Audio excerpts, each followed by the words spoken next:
Bem, estamos de volta já agora com o segundo bloco do programa Debate Cândido Mendes, hoje trazendo a presença do professor Rodrigo Dardot, professor de Direito Tributário da Universidade Cândido Mendes, mestre em Direito Tributário, saiu do país, foi se especializar lá fora, nos Estados Unidos, em Dallas, nos Estados Unidos, e depois retornou.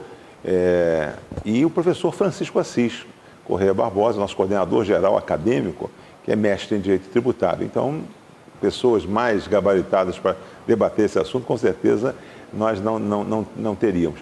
Mas, professor Rodrigo, acho que o importante é nós não teorizarmos, é o que a gente fala aqui sempre no programa, e a gente partir logo, por exemplo, aqui as pessoas possam se apropriar. O que o senhor que fez recentemente, até fora do país, quer dizer, uma palestra a respeito de um assunto com relação a essa matéria, o que o senhor poderia dizer para a gente? Como é que é? Como é que funciona efetivamente? Pois é, eu queria pegar aqui o gancho do que o professor Assis estava explicando para trazer alguns exemplos concretos. Né? Como é que funciona esse tributo indireto, invisível, que está dentro do preço que você está pagando e que te afeta enormemente a sua economia. Vamos lá, eu tenho aqui alguns dados. Por exemplo, remédios. Segundo dados levantados recentemente, nós temos aqui que o Brasil é líder mundial na tributação do remédio. Isso significa que, somando todos os tributos que incidem sobre o remédio, né, especialmente o ICMS e PIS/COFINS, nós vamos ter aqui no final um percentual de 28%. Ou seja, quando você compra o remédio, em média, você está pagando 28%, quase um terço do preço é tributo. Né? Bom, isso é, no mínimo, questionável, né? Porque remédio é um produto de primeira necessidade. Então, não se compreende que produtos de primeira necessidade sejam tributados ainda mais num patamar tão alto. Né? Ou seja, se dificulta o acesso. Dificulta o acesso a remédio, assim como alimentos básicos, arroz, feijão, que incide o ICMS. Né? Mas vamos lá, deixa eu pegar um outro exemplo aqui. E esse aqui, inclusive, as pessoas costumam falar bastante. O preço do carro no Brasil é muito alto. Altíssimo. Né? Quem já teve a oportunidade de ir aos Estados Unidos, por exemplo, eu morei lá durante um período e tal, você tem lá acesso a carros muito melhores do que os nossos e por um preço muito mais baixo, cerca de um terço do preço. Né? Então, sem querer entrar no mérito aqui sobre as diferenças e tal, de economia, de sistema tributário, mas vamos ver o que acontece aqui no nosso país. Eu vou dar exemplos concretos. Eu tenho uma tabela aqui, eu vou pegar o mais barato e o mais caro. Né? O mais caro, dentro dessa tabela, a fonte é o Jornal Estadão, Estado de São Paulo, mostra aqui um Toyota Hilux, preço de tabela, R$ 108.990. Agora, preço sem impostos, cai para R$ 59.720. Quase 50%. A carga estimada é de 54%. Isso são dados da Associação Anfávia. Isso. É daquela Associação das Indústrias Automobilísticas. Eu vou pegar o mais barato, o carro popular, o Onix, né? Preço de tabela, R$ 42.990. Sem impostos, R$ 23.558. Então, isso dá uma ideia de quanto esses tributos invisíveis afetam a sua vida.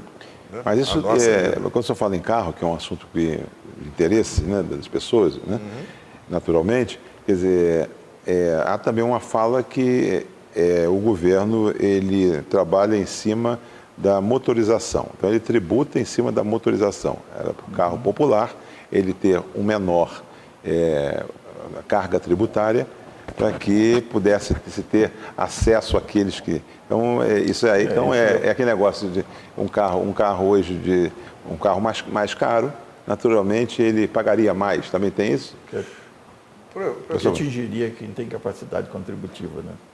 E aí é um produto que tem uma seletividade para o rico, para quem dispõe de capacidade contributiva. Mas é a questão, e não vamos falar do carro, porque não é o exemplo, porque depois a gente vai chegar nessa coisa, né? Tributar, quer dizer, a quem realmente, em cima da renda, coisa nesse sentido. Mas no dia a dia, professor, quer dizer, a gente fala, quando a gente pega um ônibus, por exemplo, né? Isso tudo tem o impacto, né? Porque as pessoas podem pensar, não, é aquilo como o senhor falou, elas pensam que só o carnê Né? Paga imposto não tem carnê. É a cultura do carnê. E dentro do carnê, do próprio do município, tem lá algo que a gente, depois entraria para uma parte mais técnica, que é a contribuição de melhorias, uma coisa nesse sentido, que fica assim, mascarada a coisa, onde você paga o lixo, onde você paga a luz. Ah, mas eu não recebo o caminhão do lixo, eu não boto lixo na rua, não sei o que e tal, chamado serviço presumido, né? Então, mas como é que a gente pode clarear isso um pouco para o telespectador? Eu voltaria um pouco, hein, doutor Rodrigo? Tem aquela lei, tem aquele princípio constitucional, que é da transparência, né? E tem uma lei que foi ditada em 72, salvo em 1912, que é aquela que obriga todo produto conter a especificação da carga tributária. Entendeu? Quer dizer, isso, a lei já está vigendo. Já está vigendo. Mas você, ainda de forma mitigada, você vê, às vezes, conter a especificação do encargo tributário sobre aquela mercadoria. Com uma saída que deram também, que você pode manter lá num painel de televisão, por exemplo, ou num outro tipo de informativo, o que incide naquele produto dentro do estabelecimento comercial. Quer dizer, é o jeitinho brasileiro, né? Sempre o Brasil dá um jeito de não cumprir exatamente aquilo que está na lei, mas enfim. Mas realmente essa questão da transparência é muito importante, né? Porque isso contribui, assim como o nosso programa hoje tem por objetivo divulgar mais esse assunto, né?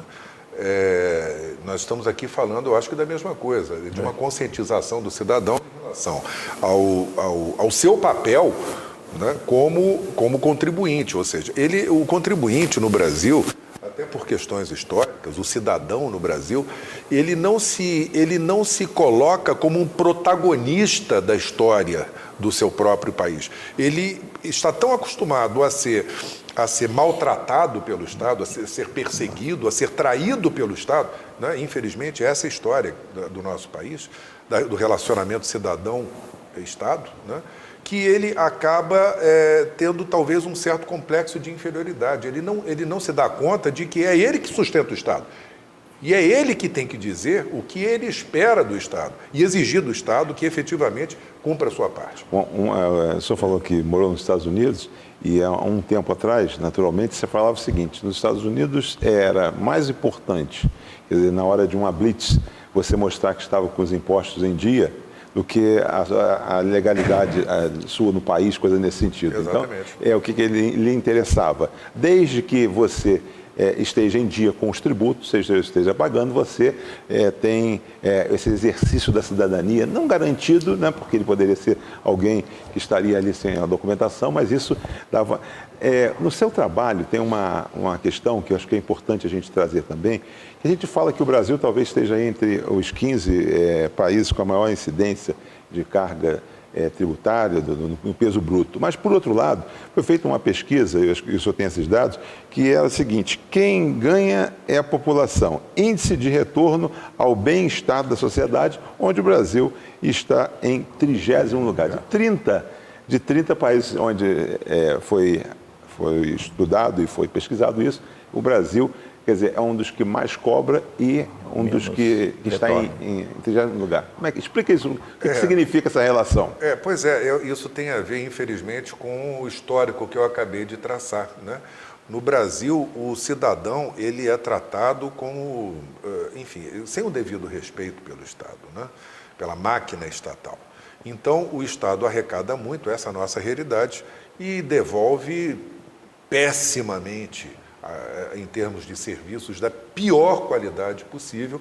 E é claro que esses recursos ficam presos nos meandros da corrupção, da ineficiência e tal. São assuntos que, se a gente fosse parar para examinar, já seria um outro programa, mas são de conhecimento geral. Agora, o que eu quero dizer é que esse índice que você citou, ele é um índice que já vem sendo produzido há algum tempo pelo Instituto Brasileiro de Planejamento Tributário, o IBPT, que é um instituto bastante respeitado, e ele mede exatamente isso. Ele faz um ranking, né, e compara o Brasil, coloca num ranking com outros 30 países desenvolvidos, e mede exatamente a qualidade do retorno que o Estado dá em relação à sua carga tributária. Ele pega a carga tributária de um lado e a qualidade do retorno dado. Existem países em que a carga tributária, dentro desse mesmo ranking, é superior à do Brasil. Mas a qualidade do retorno é muito maior, né?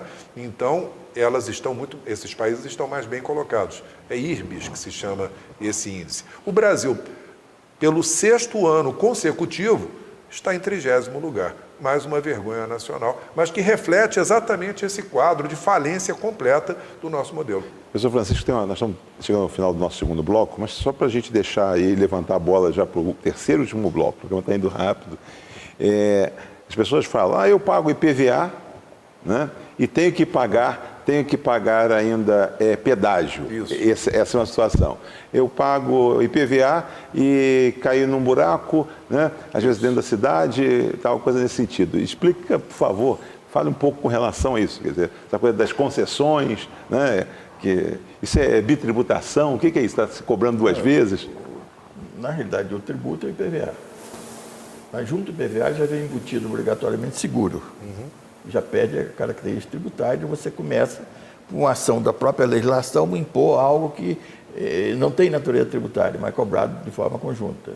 A outra coisa é você pagar para trafegar em estrada estadual ou federal, que é o pedágio, que deveria chamar rodágio, né? A expressão mais correta. E que não tem natureza tributária. Não tem natureza tributária, porque quem arrecada, inclusive, mediante concessão, é empresa privada. Então, não tem natureza de tributo. E uma das questões de saber se é tributo ou não, sob o aspecto mais objetivo, saber quem é que arrecada. Faz lei? Se não faz, não deve ser tributo, que é o caso. E professor, só para complementar, ainda tem uma coisa, porque isso é uma questão, inclusive, que eu costumo colocar em sala de aula, né? Porque realmente gera uma perplexidade, né? A qualidade é tão ruim do serviço prestado que as pessoas ficam revoltadas. Eu pago IPVA já perdi pneu, eu pessoalmente já perdi o rádio do meu carro, né? Que eu estava vindo cair num buraco. Mas o buraco era tão grande que foi perda total na hora, não teve recuperação. Isso. Enfim, todo mundo tem uma história para contar. Então isso gera uma perplexidade na medida em que as pessoas elas falam, eu pago o imposto, o IPVA, né? E esse imposto deveria ser carreado para a conservação das estradas. E, no entanto, não é. O que eu posso fazer? E aí eu explico, olha, o imposto ele vai para um caixa único, né, do governo. Então, o governo faz com o dinheiro do IPVA e dos outros impostos aquilo que ele entender melhor, aquilo que ele entender que é mais adequado. Ele não é obrigado a pegar o dinheiro do IPVA e colocar especificamente para a conservação das estradas. Estamos chegando ao final do nosso 2º bloco e a gente costuma dizer quando o tema é um tema que traz esse dinamismo, traz esse debate, né? O que a gente gosta, a gente quer exatamente isso e que envolva o cidadão. A gente entra, quer dizer, junto à família e junto a você que está no seu escritório, no seu trabalho, e a gente entra no debate e você está aí já falando com relação a isso. Nós vamos ao 3º e último bloco, onde nós estaremos aí já falando como é que é a distribuição com relação a isso, né? Quer dizer, você arrecada aqui em Friburgo um imposto que é federal. Esse dinheiro volta para Friburgo ou ele fica e é distribuído de que forma? Pode se aplicar um dinheiro que arrecadou em Friburgo, pode se aplicar em outro município, em outro estado, né? E aí isso tanto faz. Vamos trazer essa questão aí para vocês saberem. Que a pessoa fala, mas a gente paga tanto aqui em Friburgo e isso em Friburgo a gente não tem nenhuma obra do governo, não tem nenhuma obra do governo federal, coisa nesse sentido. Bom, o nosso intervalo, daqui a pouco a gente volta com o 3º e último bloco, hoje falando em carga tributária. Até já.